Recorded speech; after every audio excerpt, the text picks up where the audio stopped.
علی کیا ہے یہ اللہ بتائے گا. میرے مولا کی ذات کا کمال کیا ہے یہ رسول اللہ بتائیں گے.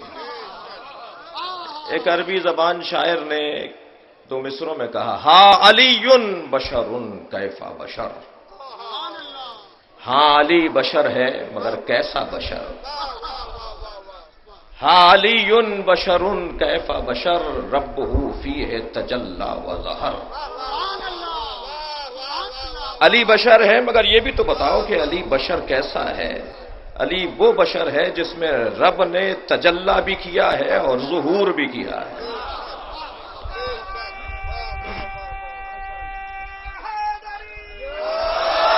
یہ واحد ذات ہے پیغمبر اکرم دے کر گئے. کسی کے بھی چہرے کو دیکھنا اللہ کی عبادت نہیں ہے. اور مجلس اعضا کیونکہ اجتماعیت کا پیغام دیتی ہے، مجلس میں تمام فرقے تشریف فرما ہیں، لہذا یہ روایت بھی حضرت ابوبکر سے ہے. ایک دن مولا کائنات کو بہت غور سے تکتے ہوئے بہت دیر لگ گئی حضرت ابوبکر کو. تو کسی نے پوچھ لیا کہ آج آپ علی کو بہت غور سے دیکھ رہے ہیں. کہ آج صبح میں نے نبی سے حدیث سنی ہے، جو علی کے چہرے کو دیکھے گا اسے اللہ کی عبادت کا ثواب ملے گا.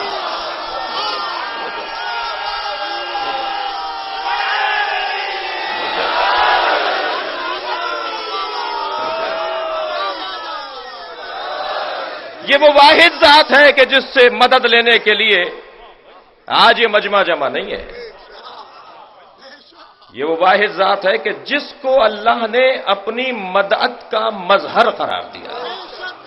اور جب اللہ کی مدد اور اللہ کی استمداد اور اللہ کی کمک کا مظہر علی قرار پائے گا تو پھر نبی بھی مدد مانگیں گے. لہذا آج کی اس امت اور اس قوم سے نہ کہا جائے کہ تم یا علی مدد کیوں کہتے ہو. یہ یا علی مدد کا عقیدہ، یہ یا علی مدد کا جملہ ہمارا نہیں ہے، یہ پیغمبر کا ہے.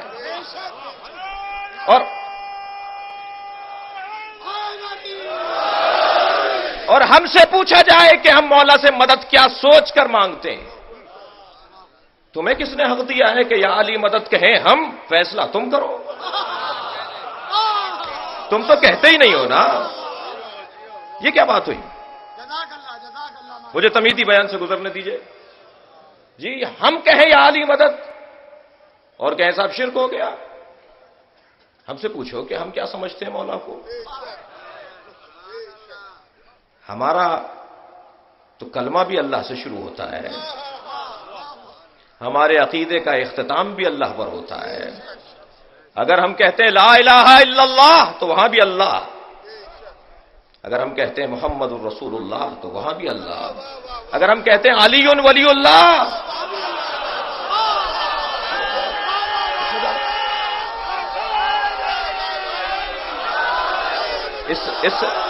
اس سے زیادہ کوئی عقیدہ توحید کی عکاسی ہوگی. کہتے ہیں بڑھا دیا کلمہ، اضافہ کر دیا، جال کر لیا، بنا لیا، گھڑ لیا. میں کہتا ہوں میری مصیبت یہ ہے کہ یہ اعتراض کرنے والا اپنی کتاب نہیں پڑھتا. جی میری مشکل یہ ہے کہ یہ اعتراض کرنے والا اپنی کتاب نہیں پڑھتا. میں آپ کی اس مودت کے جذبے کو دیکھتے ہوئے ایک روایت سنانا چاہ رہا ہوں. یہ سنی کتابوں میں بھی، شیعہ کتابوں میں بھی، مسلمان کتابوں میں، اسلامی کتابوں میں لکھا ہے کہ جنت کے دروازے پر ایک کنڈی لٹکی ہوئی ہے. جب وہ جنت کے دروازے پر جا کر لگتی ہے تو آواز آتی ہے یا علی.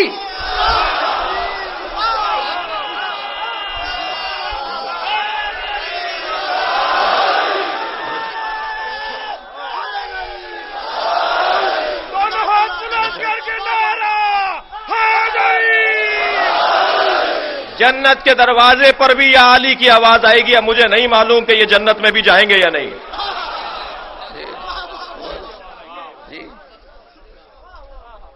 کچھ عرصے پہلے سندھ کے ایک شہر خیرپور میں ایک پلاٹ کے چکر میں مارا جانے والا ایک دہشت گرد. توجہ ہے بدراتی ہے. اس نے دعویٰ کیا تھا کہ مجھے ہماری کتابوں سے دکھاؤ کہ یہ کلمہ، یہ جملہ علی ولی اللہ کا پیغمبر نے اپنی زبان پہ جاری کیا ہے، تو میں شیعہ ہونے کو تیار ہوں۔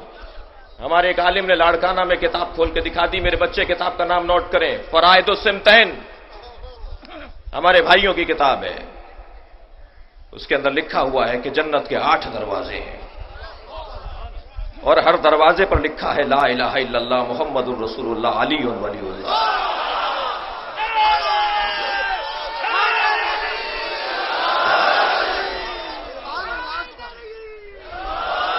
حسن و حسین جوانان اہل جنت کے سردار ہیں، ان الحسن والحسین سیدا شباب اہل جنت۔ امام حسین، امام حسن، امام حسین جوانان اہل جنت کے سردار ہیں، اور میں اس ممبر سے عشر محرم میں ایک دفعہ کہہ چکا ہوں کہ اہل جنت ہونے کے لیے مرنا ضروری نہیں ہے،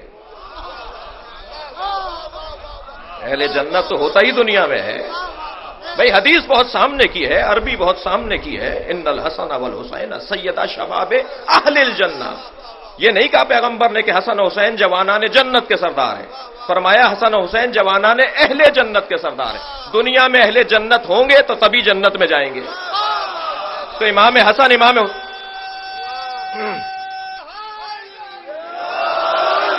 دنیا میں امام حسن، امام حسین کو سردار مانا جائے گا۔ برادران اہل سنت کے علماء تشریف فرما ہے، اور ہمیشہ ان کی بڑی خدمت ہے، یہ نمائندگی کرتے ہیں، یہ بہرحال ایک تصویر لے کر آتے ہیں جو اہل سنت کی تصویر ہے، جو اہل سنت کی نمائندگی ہے، جناب فیروز الدین رحمانی صاحب، قدر کی جائے۔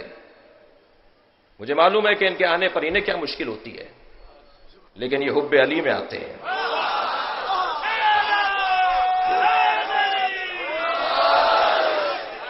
محبت مولا میں آتے ہیں، اور جب مولا کی محبت میں آتے ہیں تو اللہ نے جس کی محبت لوگوں کے دلوں میں ڈالی ہے،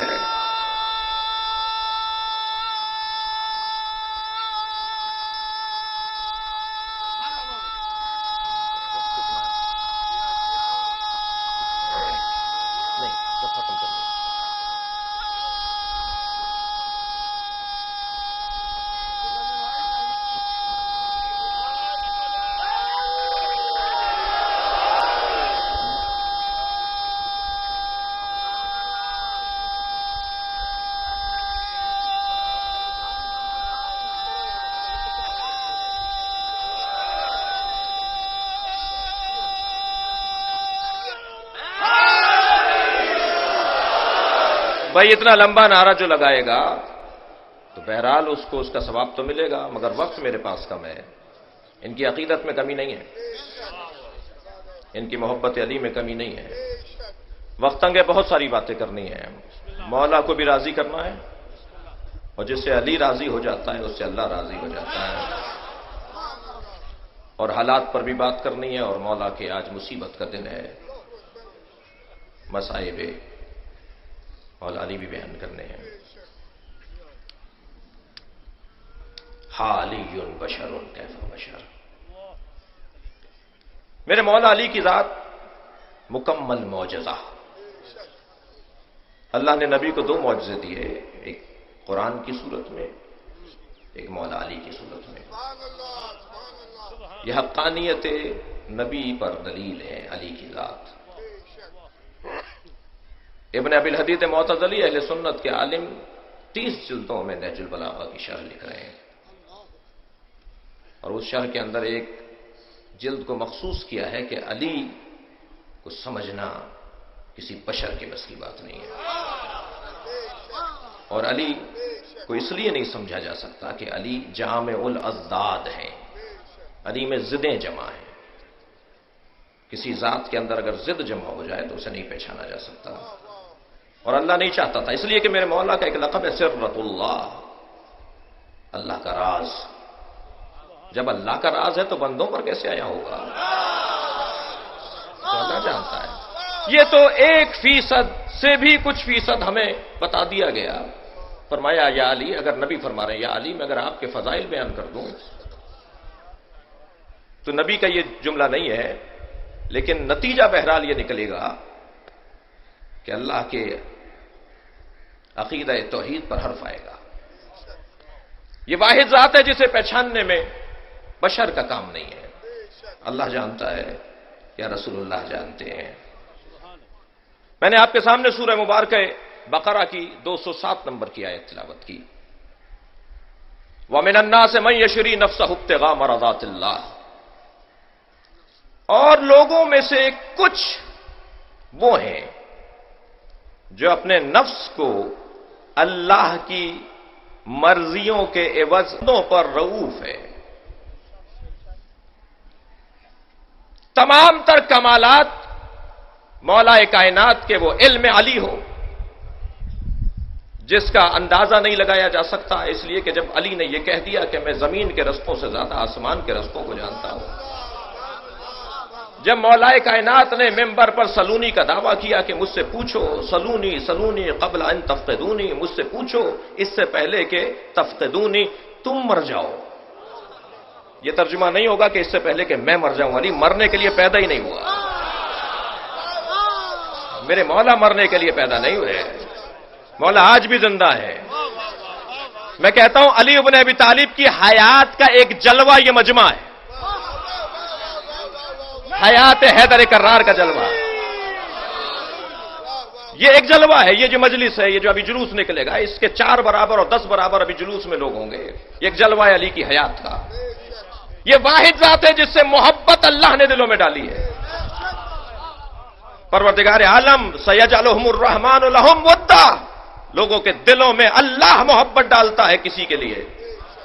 یہ سوال بھی حضرت عمر نے کیا تھا، یا رسول اللہ، اللہ کس کی محبت لوگوں کے دلوں میں ڈالتا ہے؟ حضرت نے فرمایا ذرا صبر کرو. کچھ دیر کے بعد پھر سوال کیا، حضرت نے کہا، فرمایا صبر کرو. کچھ دیر میں مولا کائنات آتے ہوئے دکھائی دی. حضرت نے فرمایا اس کی محبت دلوں میں ڈالے گا.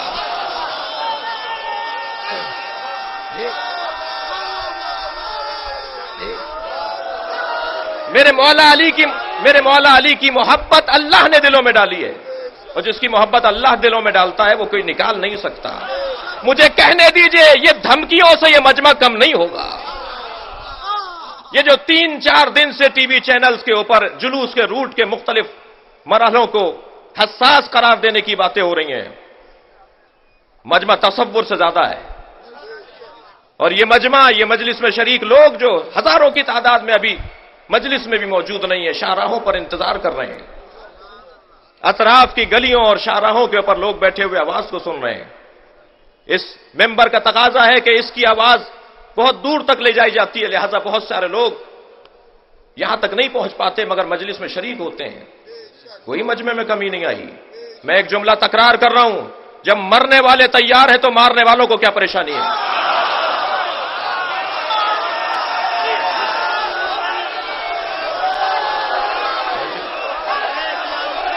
لبیک یا حسین، لبیک یا حسین، لبیک یا حسین، لبیک یا حسین، لبیک.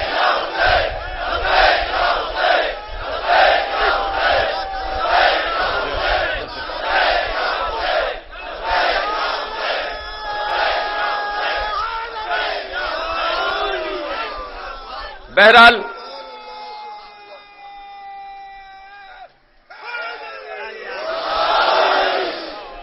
جلوس میں ہمیں تو انتظار ہے کہ کچھ ہوگا، اور یہ 21 رمضان کو اگر خون کا خطرہ گر جائے تو مولا کے خادموں میں اور نوکروں میں اور اس صف میں شمار ہوں گے نا. اپنے بچوں اور جوانوں کے لیے ایک جملہ کہہ رہا ہوں، ہماری تاریخ ہے خون سے رقم. ہمیں کسی دھماکے سے نہیں ڈرایا جا سکتا، مگر ہوشیار رہیں. 2 سال پہلے مارکیٹوں کی سازش میں الجھانے کی کوشش کی گئی.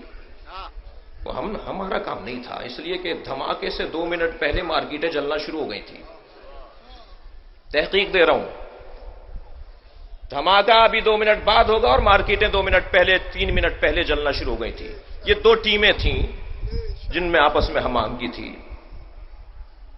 ہمارا کام نہیں ہے، لہذا کسی سازش کا حصہ. اس لیے کہ مولا علی فرما رہے ہیں ما لبست علی نفسی ولا لبس علی. اللہ اکبر. نہ آج تک علی نے اپنے آپ کو دھوکہ دیا ہے، نہ کوئی پیدا ہوا ہے جو علی کو دھوکہ دے سکا. لہذا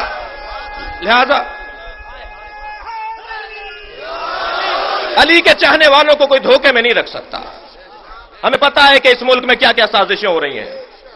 اس ملک کے لیے میرا اور آپ کا یعنی محبان حیدر کرار کا سانس لینا اس ملک کا سانس ہے.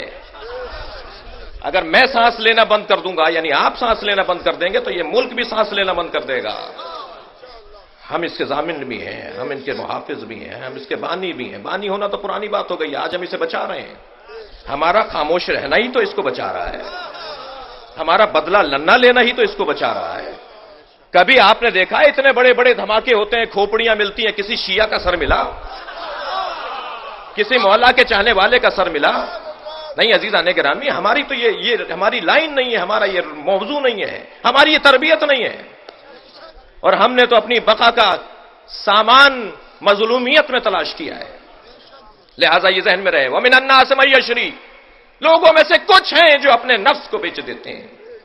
اور یہ جو نفس کا بیچنا ہے اور مرضات پروردگار کا خریدنا ہے, یہ ایک ایسا مرکزی مقام اور مرکزی فضیلت ہے کہ اگر علم علی کا تذکرہ کیا جائے, اگر سخاوت حیدر کرار کا تذکرہ کیا جائے, اگر شجاعت مولا کائنات کا تذکرہ کیا جائے جس کے بغیر تاریخ اسلام گونگی ہو جاتی ہے, اگر علی کا تذکرہ شجاعت کا نہ ہو تو تاریخ اسلام میں کچھ باقی نہیں رہتا.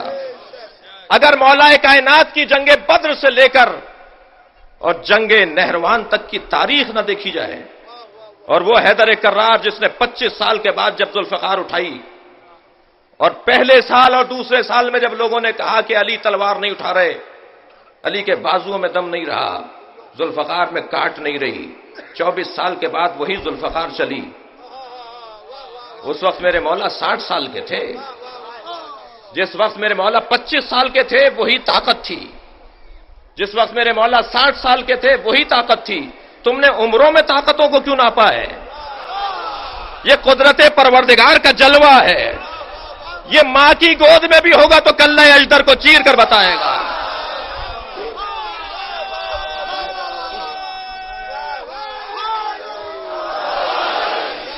حق ہے اس مجلس کا کہ مولا کے فضائل کی طرف توجہ ہو. عزیزان گرامی, لہذا مولا کائنات کی سخاوت ہو, شجاعت ہو, علم ہو. مولا کی ہجرت معمولی ہجرت نہیں ہے. نبی اگر کسی کو اپنے بستر پر چھوڑ کر آئے ہیں, اور دلیل چاہیے خلافت بلا فصل کے لیے, اگر امانتیں سپرد کر کے آئے ہیں تو مولا کائنات کو دے کر آئے ہیں. اور اس انداز سے ہجرت علی بن ابی طالب فواتم کو لے کر مدینہ پہنچے ہیں, فاطماؤں کو لے کر مدینہ پہنچے ہیں, بیویوں کو لے کر مدینہ پہنچے ہیں. میرے مولا کے تمام تر فضائل اور کمالات کو اگر مرکزی نقطے میں تلاش کریں تو وہ ہے مرضی پروردگار. اور اللہ ہر ایک سے راضی نہیں ہوتا جب تک آزما نہ لے. میں 2 حدیثیں سنانا چاہ رہا ہوں, اور دونوں حدیثیں اس ممبر کا بھی تقاضا ہے, ویسے مزاج میں بھی ایسے ہی ہونا چاہیے کہ بات اتفاقی کی جائے. تمام فرقوں میں, تمام مکاتب فکر میں اگر کوئی چیز مسلم ہے تو اسے یہاں سے بیان کیا جائے, اس لیے کہ سب آتے ہیں. ایک حدیث الصوم لی, یہ حدیث قدسی ہے, اللہ کا کلام ہے. پروردگار عالم ارشاد فرما رہا ہے, ماہ مبارک رمضان ہے, ذرا غور فرمائیں گے اس حدیث کے اوپر. الصوم لی, روزہ میرے لیے ہے. یا اللہ, کیا نماز تیرے لیے نہیں ہے؟ کیا حج تیرے لیے نہیں ہے؟ کیا زکوٰۃ اور خمس کی ادائیگی تیرے لیے نہیں ہے؟ ان تمام عبادتوں میں صرف روزے کو تو نے کہا کہ روزہ میرے لیے ہے. اس کا سبب کیا ہے؟ اس کا سبب یہ ہے کہ یہ واحد عبادت ہے جو تنہائی میں بھی اللہ کے لیے رہتی ہے, مجمع میں بھی اللہ کے لیے رہتی ہے. اللہ اصل میں دیکھنا چاہتا ہے میری خاطر کون جی رہا ہے. جو اللہ کی خاطر جی رہا ہو, پروردگار عالم اس کی طرف اپنی مرضیوں کو بڑھا دیتا ہے. اور جو تنہائی میں, دیکھیے نماز, روزہ, نماز, حج, زکوٰۃ, یہ ساری چیزیں دیکھنے میں آتی ہیں, لیکن روزہ کوئی کمرے میں تنہا بھی ہو, کوئی حجرے میں تنہا بھی ہو, اور گلاس پانی کا گلاس رکھا ہو اور ظرف میں غذا رکھی ہو, تو وہ نہیں کھاتا, اس لیے کہ اللہ دیکھ رہا ہے. اللہ کو یہ اچھا لگتا ہے. مجمع میں کسی بھی حلیے میں نماز پڑھ لی، گھر میں کسی بھی حلیے میں نماز پڑھ لی، مجمع میں اچھے کپڑوں میں نماز پڑھ لی، یہ جو فرق آ رہا ہے یہ اللہ کو پسند نہیں ہے. لیکن تنہائی میں جو اللہ کو اپنی ذات، اللہ کی ذات کو یاد کرتا ہوا کوئی پاتا ہے اللہ، تو اللہ اسے محبت کرتا ہے. الصوم لی، روزہ میرے لیے ہے. میں اور آپ 30 دن روزہ رکھیں اللہ کے لیے، تو اللہ کیا کہہ رہا ہے؟ الصوم لی وانا اجزی بہ. علماء کرام تشریف فرمائیں، یہ حدیث قدسی ہے، پیش نظر ہے.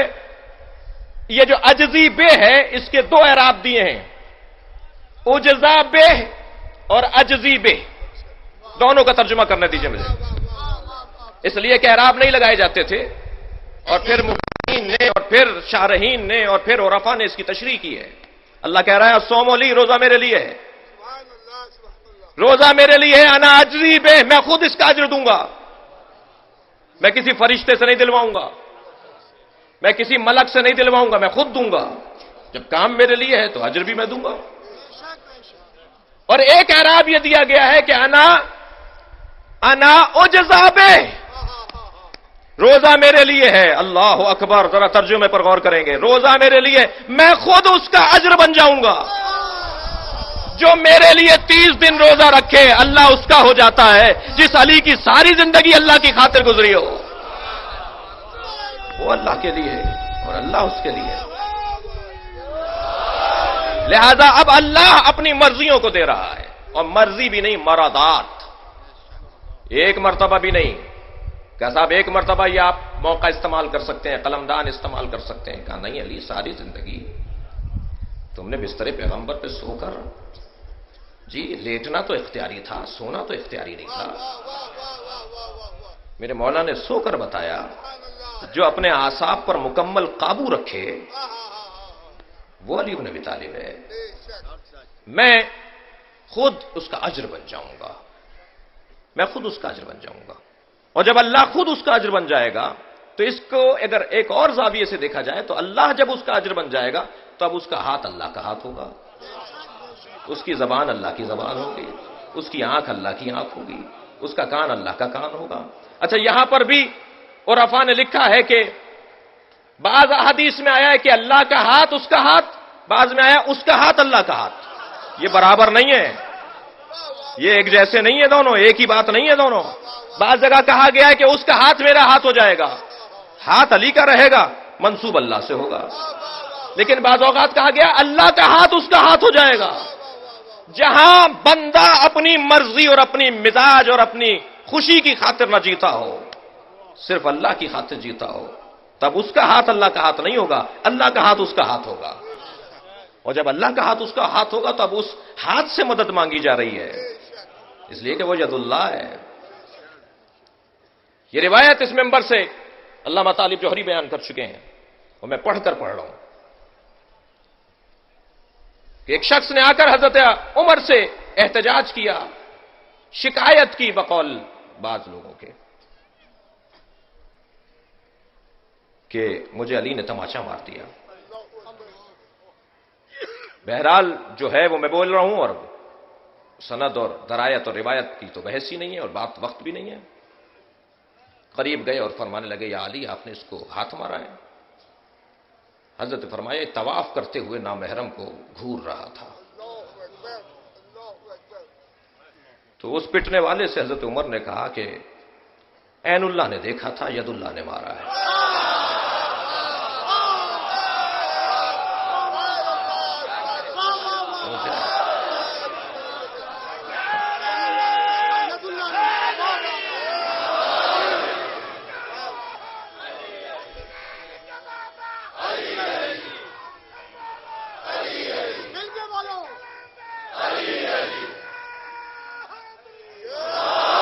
ایک یہ حدیث ہے کہ جو مولا کائنات کے ولی اللہ ہونے کے لیے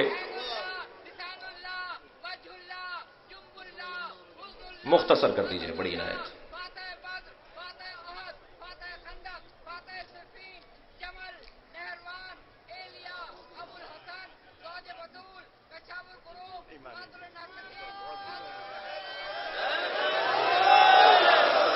توجہ میرے ساتھ ہے.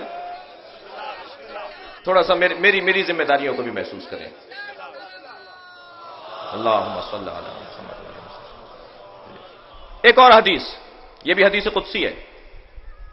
ماہ مبارک رمضان ہے، ریاضتوں کا مہینہ ہے، سب روزے کی زبان سے بیٹھے ہیں آپ.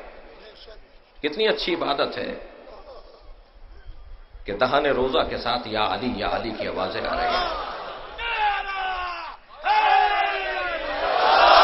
ایک حدیث قدسی میں اللہ اور ارشاد فرما رہا ہے، من طلبنی فقد وجدنی، جس نے مجھے چاہا اس نے مجھے پا لیا.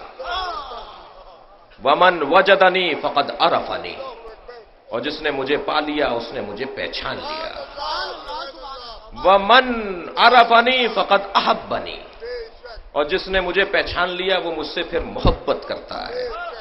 ومن احبنی فانا قاتلتہ وانا قتلتہ، اور جو مجھ سے محبت کرتا ہے میں اسے قتل کر دیتا ہوں. غور کیجئے، جو مجھ سے محبت کرتا ہے فانا قتلتہ، میں اسے قتل کر دیتا ہوں. ومن انا قتلتہ فعلی دیتہ، اور جسے میں قتل کرتا ہوں تو اس کا دیا بھی میرے اوپر ہے.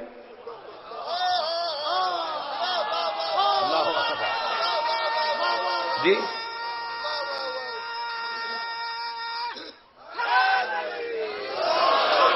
اور جسے میں قتل کرتا ہوں اس کا دیا بھی میرے اوپر ہے.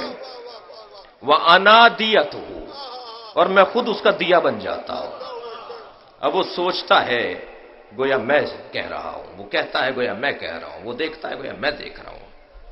عزیزان گرامی، وہ دلائل ہے کہ جو مولا کائنات سے مدد مانگنے کے لیے، مولا سے توسل کے لیے ہم اللہ کے ولی کے طور پر مولا کائنات سے مدد مانگتے ہیں. اصل طاقت اللہ کی ہے، اصل قدرت اللہ کی ہے، اصل وجود اللہ کا ہے، اصل نور اللہ ہے. اور پھر پروردگار عالم نے سب سے پہلا نور نبی کا بنایا، اور نبی کے نور سے ایک اور نور شق کیا جسے علی نام دیا. اور نبی فرماتے ہیں انا و علی من نور واحد، میں اور علی ایک نور کے دو حصے ہیں. انا و علی ابوا هذه الامه، میں اور علی اس امت کے دو باپ ہیں. میرے مولا نبی نے مولا کائنات کی معرفت کے لیے کوئی دقیقہ فرو گزاشت نہیں رکھا، بلکہ اپنے اعلان سے پہلے مولا کی ولایت کا اعلان کیا، اور اپنے جانے سے پہلے مولا کی ولایت کا اعلان کر کے گئے. وہ ذات آج پوری دنیا میں ایک واحد ذات ہے کہ جس پر سب اتفاق رکھتے ہیں. عیسائی، یہودی، ہندو، مسلم، غیر مسلم، مسلمانوں کے فرقے، یہ واحد ذات ہے کہ جس سے محبت سب کرتے ہیں. آکسفورڈ یونیورسٹی اور کیمبرج یونیورسٹی میں نہج البلاغہ پڑھانے والے عیسائی ہیں. جی، آسٹریلیا کی یونیورسٹی میں نہج البلاغہ پڑھانے والے عیسائی ہیں. علی گڑھ یونیورسٹی میں نہج البلاغہ پڑھانے والا ہندو ہے. ہم کوئی مالک ہے مولا کی نہج البلاغہ؟ مولا نے ایک علم کا دسترخوان بچھایا ہے، جو طالب ہوگا وہ مل جائے، اسے مل جائے گا. یہ تو مجھے سوچنا ہوگا کہ میں نے کتنی مرتبہ نہج البلاغہ کو پڑھا ہے، میں نے کتنے مولا کے اقوال کو اور تعلیمات کو حاصل کیا ہے. اس علی بن ابی طالب نے ایک جامع ترین زندگی تفسیر قرآن کے طور پر نہج البلاغہ کی صورت میں سید رضی کا ہم پر احسان کہ وہ ہمیں دے کے چلے گئے، ان سب کو جمع کر کے چلے گئے. عزیزان گرامی، آج اس ذات کی شہادت کا دن ہے.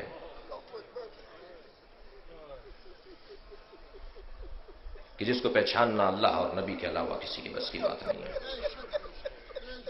میں 5 منٹ آپ کے ذہنوں کو لے جانا چاہتا ہوں. کچھ دیر چلیے کوئٹہ کے مومنین کے ساتھ، کیا ہو رہا ہے وہاں. ہم ہمدردی کر رہے ہیں، یہ سارا مجمع، یہ مرکزی مجلس، یہ مرکزی جلوس، یہ ضمیر الحسن ٹرسٹ کے اہلکار، بانیان، اراکین، سب مل کر اپنے کوئٹہ کے مومنین کے ساتھ ہم رکاب ہیں. ہم آپ کو کوئٹہ کا نہیں کہتے، ہم آپ کو علی کا کہتے ہیں. اس بنیاد پر ہمارا آپ کا ایک بڑا گہرا تعلق ہے. کراچی میں کیا ہو رہا ہے؟ ہر روز خبر شہادت، ہر روز کسی کے قتل کی خبر. کل جو واقعہ پیش آیا، یہ 2 جوان جو زخمی ہیں، اللہ فرزند ایسے محضر کو شفا عطا فرمائے۔ یہ بہت ہی عجیب واقعہ ہے، شاید یہ عزاداروں کو روکنے کی ایک سازش ہو، مگر میں کہتا ہوں کہ یہ ہمارا دشمن کتنا بے وقوف ہے کہ اسے اس کا اندازہ نہیں ہے کہ ان چیزوں سے یہ قوم رکنے والی نہیں ہے۔ یہ ایک معاہدہ ہے، یہ ایک عہد ہے مولا سے، یہ ایک طے شدہ ارادہ ہے، یہ نسلوں سے ہوتا آ رہا ہے، یہ اجداد سے ہوتا آ رہا ہے، یہ آئندہ بھی ہوتا رہے گا۔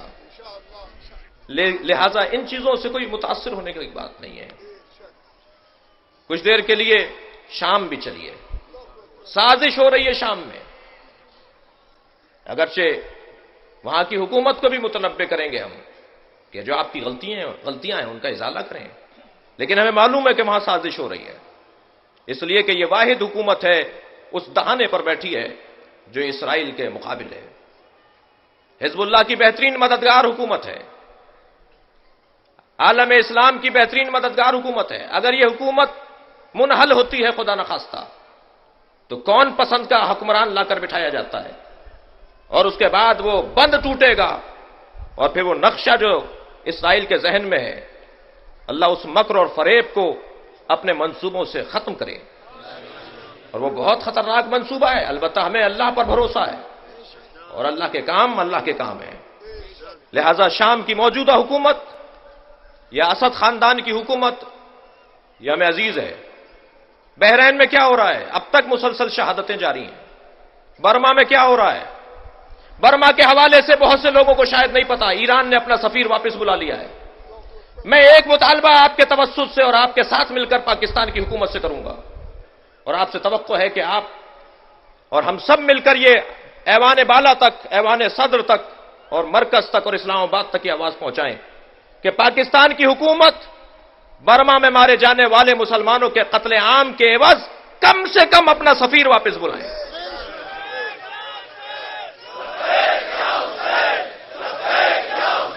مل کر کہیں گے۔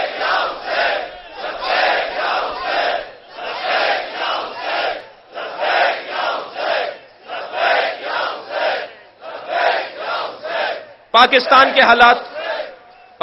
کے حالات پر گریہ کریں کہ نوحہ کریں کہ اشک بہائیں لہو میں تر۔ پاکستان کے حالات تو اتنے ابتر ہیں، ان کے اوپر صرف اتنا کہوں گا کہ نااہلی ہے، مجبوری ہے، وابستگی ہے، دنیا ہے، ناقابل لوگ ہیں، نااہل لوگ ہیں جن کے ہاتھ میں ذمہ داریاں دی جاتی ہیں۔ البتہ چھوٹی سطح کے جو اہلکار ہیں، وہ لا اینڈ فورسز کے اداروں کے اہلکار ہوں، ان کی بڑی خدمات ہیں۔ وہ جو روڈ پہ ایک سپاہی کھڑا ہے، وہ جو کل رات سے اور کئی دن سے مصروف ہیں، جو نیچے کی سطح کے افسران ہیں، جو نیچے سطح کے اہلکار ہیں، ان کی بڑی خدمات ہیں۔ یہ اوپر کچھ ارادوں میں تبدیلی ہوتی ہے، اور انہیں بھی کہیں سے کہا جاتا ہے، اور بہت عجیب و غریب ماحول ہے پاکستان کا۔ صرف اور صرف اتنا کہہ کر میں مصائب مولا کی طرف آؤں کہ ہمیں ہر دور سے زیادہ ہوشیاری کی ضرورت ہے، سمجھداری کی ضرورت ہے، یگانگت، یکجہتی اور اتحاد کی ضرورت ہے، آپس میں محبتوں کے فروغ کی ضرورت ہے۔ جہاں کہیں سے بھی کوئی لڑانے کی بات اور لڑنے کی بات اور اختلاف کی بات آئے، سمجھ لیں یہ شیطان کی آواز ہے، یہ مولا کے چاہنے والے کی آواز نہیں ہے۔ جو ہماری قوم میں اور ہمارے اداروں میں تصادم کو ایجاد کرتا ہو، سمجھ لیں یہ شیطان کی آواز ہے۔ وہیں اس کی زبان روکیے اور اس کی زبان کاٹیے کہ اگر ایسا بھی ہوا تو یہ بعد میں دیکھیں گے، مگر تمہارا بولنا فساد پھیلائے گا، تمہارا یہ کہنا فساد پھیلا رہا ہے۔ لہذا وہ تو اگر کچھ ہوگا تو ہوگا، تم بھی کسی کا شکار ہو اور کسی کا آلہ کار ہو۔ لہذا ہر وہ شخص جو اتحاد توڑنے کی بات کرے اسے ہوشیار رکھیں، اس سے ہوشیار رہیں۔ عزیزو، آج زینب یتیم ہو رہی ہے۔ ابھی آپ مولا کے تابوت کی زیارت کریں گے، اور جب تابوت کی زیارت کریں تو یہ ذہن میں رہے کہ میرے مولا کا سر شگافتہ ہے، میرے مولا کے سر پر ضربت لگی ہے۔ ہر روز میرے مولا کسی نہ کسی رحم کے گھر افطار کر رہے ہیں۔ یہ آپ نے جملہ تو بہت سنا ہے نا کہ بیٹیوں کو باپ سے محبت ہوتی ہے. شاید سبب ایک یہ بھی ہو. فرمایا بیٹا حسن اپنی بہن ام کلثوم سے کہو کہ آج 18واں روزہ میں اپنی بیٹی کے گھر افطار کروں گا. ایک بیٹی کے لیے بڑا مقام ہے کہ اس کا بابا، اور وہ بھی علی جیسا بابا، اس کے گھر افطار کرنے کے لیے آ جائے. مولا کائنات پہنچے ہیں اپنے بچی کے گھر. جناب ام کلثوم نے دسترخوان بچھا دیا. ایک ظرف میں دودھ، ایک ظرف میں نمک، اور بابا کی پسندیدہ روٹی، جو کی روٹی رکھ دی میرے مولا کے سامنے. جناب مولا کائنات نے ام کلثوم کو دیکھ کر کہا بیٹا تم نے اپنے بابا کو بھلا دیا. کبھی تمہارے بابا کے دسترخوان پر ایک چیز سے زیادہ دو چیزیں رہی ہیں. اجرکم اللہ. اپنی آوازوں کو بلند کریں عزیزانو، تکلف کر کے نہیں روئیں. فرمایا بیٹا، جناب ام کلثوم نے چاہا کہ نمک کو اٹھا لے. میرے مولا نے ہاتھ روک کر کہا بیٹا دودھ اٹھا لو. اس کوفے میں بہت یتیم رہتے ہیں جنہیں پینے کو دودھ نہیں ہے. میرے مولا نے جو کی روٹی سے نمک کے ساتھ افطار کیا. بیوی فرماتی ہیں ساری رات میں نے بابا کو دیکھا کہ مصلے سے اٹھتے ہیں اور صحن خانہ میں آ جاتے ہیں. کبھی آسمان کو دیکھ کر کہتے ہیں انا للہ اجرکم اللہ اجرکم اللہ وانا الیہ راجعون. کبھی آسمان کو دیکھ کر پھر پلٹ کر آتے ہیں. کچھ دیر کے بعد آسمان کو دیکھ کر کہتے ہیں ہذہ اللیلۃ التی قد وعدت. یہی وہ رات ہے جس کا علی سے وعدہ کیا گیا ہے. جناب ام کلثوم سے رہا نہیں گیا. بابا یہ کیسی رات ہے؟ کہ بیٹا تمہارے نانا نے مجھے بشارت دی تھی ماہ رمضان، شب قدر کی رات، مصلی عبادت، اللہ کا گھر ہوگا، علی تمہارے سر پر ضربت لگے گی. یہ وہی رات ہے. جناب ام کلثوم کے حجرے سے اپنے گھر سے نکل رہے ہیں. میرے مولا نے سر پہ امامہ رکھا، ابادوش پہ لی، نالین پاک پہنی، حجرے سے نکل کر صحن خانہ میں آئے. عزادارو آپ کے گھروں میں بھی اور آپ نے دیکھا بھی ہوگا کہ پرندے، خاص طور پر مرغابیاں اور مرغیاں، تاریکی میں کونا لے کر بیٹھ جاتی ہیں. اندھیرے میں یہ جانور باہر نہیں نکلتا. لیکن جیسے ہی مولا کائنات صحن سے گزرنے لگے، بطخیں پر مارتی ہوئی آگے آ گئیں، مولا کے سامنے آ کر کھڑی ہو گئیں. مولا نے رستہ بدلا، وہ سامنے آ کر کھڑی ہو گئیں. مولا نے پھر رستہ بدلا، پھر سامنے آ کے کھڑی ہو گئیں. مولا زمین پر بیٹھ گئے، ان کے سروں پر ہاتھ پھیرنے لگے، کہنے لگے ام کلثوم میرا نوحہ پڑھ رہی ہیں، ام کلثوم میرا ماتم کر رہی ہیں. میرے مولا مسجد کوفہ میں پہنچے. اجرکم اللہ. سوئے ہوئے لوگوں کو اٹھایا. ابن ملزم سے کہا اٹھ، نماز کا وقت قریب ہے. جو علی اپنے قاتل کو بے نمازی پسند نہ کرے وہ اپنے چاہنے والے کو بھی پسند نہیں کرے گا. میرے مولا نے ابن ملزم کو اٹھایا، مصلی عبادت پر گئے، نماز شروع کی. یہ واجب نماز تھی. امام حسن پیچھے کھڑے تھے. میرے مولا نے سجدے میں سر رکھا. یہ دوسرے سجدے میں سر جا رہا تھا کہ ایک مرتبہ فضا میں ایک تلوار بلند ہوئی. ظالم نے 1000 درہم میں خریدی تھی، 1000 درہم میں زہر لے کر اسے بجھایا تھا. میرے مولا کے سر پر ضربت کا لگنا تھا. علی کی زبان سے ایک سجدہ شکر، ذکر شکر جاری ہوا. فزتو ورب الکعبہ، رب کعبہ کی قسم علی آج کامیاب ہو گیا. فرمایا بیٹا حسن نماز مکمل کرو. اجرکم اللہ. بیٹا حسن نماز مکمل کرو، مجھے ایک منزل مصائب تک پہنچانا ہے آپ کو. بیٹا حسن نماز مکمل کرو. امام حسن نے نماز مکمل کی. میرے مولا بیٹھے ہوئے ہیں.